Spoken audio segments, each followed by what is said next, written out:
Lexington native is making his return to reality TV. Andrew Shayde first appeared on season 12 of Naked and Afraid. He's fully clothed today, though. He is. Thankfully, he is. This is a family show. He and his partner had to survive 21 days in a remote area of South Africa completely naked. He's joining us now to tell us more about round 2, right? Yeah. What? Round 2? Did you feel like you were crazy in round 1 to do round 2? Yes, I think I'm actually now dumber doing it twice. Stop you do it once, and then you find out how hard it really is, and but then you get that bug, that kind of itch to have that adventure again. And I got a call like, "Do you want to go again?" And I was like, "Yes, okay, let's do it. Let's do it. Let's go." Okay, and I did. I got that opportunity, so I got to go back to Africa again. So both my challenges on Naked and Afraid were in Africa. So what was that How was it different from last time? So my strategy this time was don't die. That was a big one. Also avoid all the bugs. I had an issue last time with ticks. Had an infection right at the top of my butt crack, so I was known forever as the butt tick guy. So I hope to overcome that and be known for something better than that.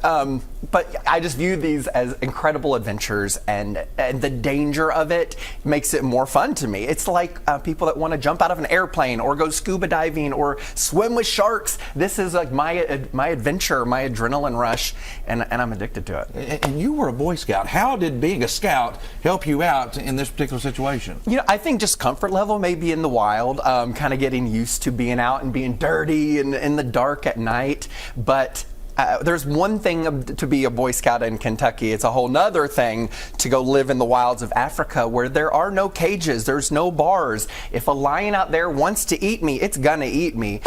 So you try to do everything you can to make sure that you're safe and prepared, and then there's a lot of prayer involved. How many, like when you go out, it was you and your partner, but how many people are is it just a camera? Just you packing the camera? Yeah. Or is there a camera person with you? You have a small camera crew, so around you there's always a few people, but at night they leave you. They go to wherever they're staying at night, and we kind of lock ourselves in our shelter, especially Africa is a unique environment because there are so many predators there. Right. So we kind of lock ourselves away until the sun rises. We know it's a little bit more safe to come out.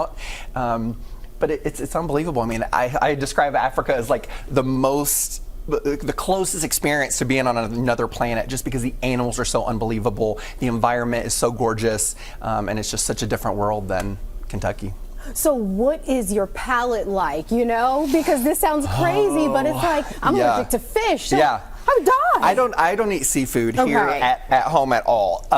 So for me to get out there and eat clams that we dug out of our scummy little water hole and fish that we have just caught, and to eat that was hard for me, but I try to overcome that phobia or fear of seafood because I need it. You're so hungry out there, so you just try to brush aside all those nuances or those things you have at home that you're nitpicky about, because you got to throw those out the window. You need everything you can get out there.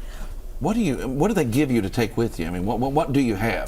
You get to bring one survival item with you. On my first one, it was a blade, kind of like a machete. And this most recent time, which my new episode airs March 12th, the season starts this Sunday. I brought a bow and arrow, and it was really fun to be out in Africa and get to go hunt around with that. Did you know how to use the bow and arrow beforehand? I did, yeah, really? Yeah. My dad and I have done hunting trips and just outdoor stuff, and some with friends.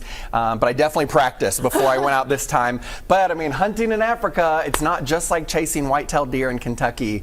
It's a completely different scene out there. Now tell us about when your episode, what day it's going to air on and everything. So the season starts this Sunday, which is February 19th. My episode will air on March 12th.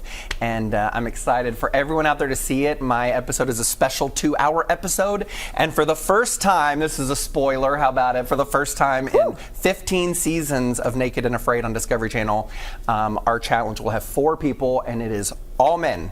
We left the strong women at home, and it was like Lord of the Flies out there. Just who's gonna survive? Are we gonna kill each other? What happens? It's a wild one. I'll say that. Oh my goodness! I'm super excited actually to watch. Yeah. So you're competing against this other team? Is that what this is? We're trying to work as a team, really, trying to make sure that all of us cross that finish line at day 21. All right. Well, thank you so much for sharing your adventures with us. We're living our life vicariously through you. Hey, if y'all ever want Okay. to go out in the wild, you just call me. I'll just come get you, and we'll just go. Okay. And we'll here's- just strip and go? Strip and go. What? Whoa, whoa, whoa, Live, whoa, you only whoa. live once. Whoa, whoa, whoa, whoa, whoa. Yeah, I'll back up. stop you there. Back up. Okay? We won't. Yeah, he may. But, okay, quickly. Will you do anything else? Amazing Race, Survivor, you think? Would you try? I will never say no to an adventure. Okay. I just won't. Some of my friends heckle me. I've heard people say even mean things about, like, man, you just like to be on TV, or you're an attention seeker. I'm like, duh. But also, like, yeah, I'm never going to say no to an adventure. I just won't, and I won't apologize for it either. Well, thank you for that. Yeah. Truly a pleasure. Thank you.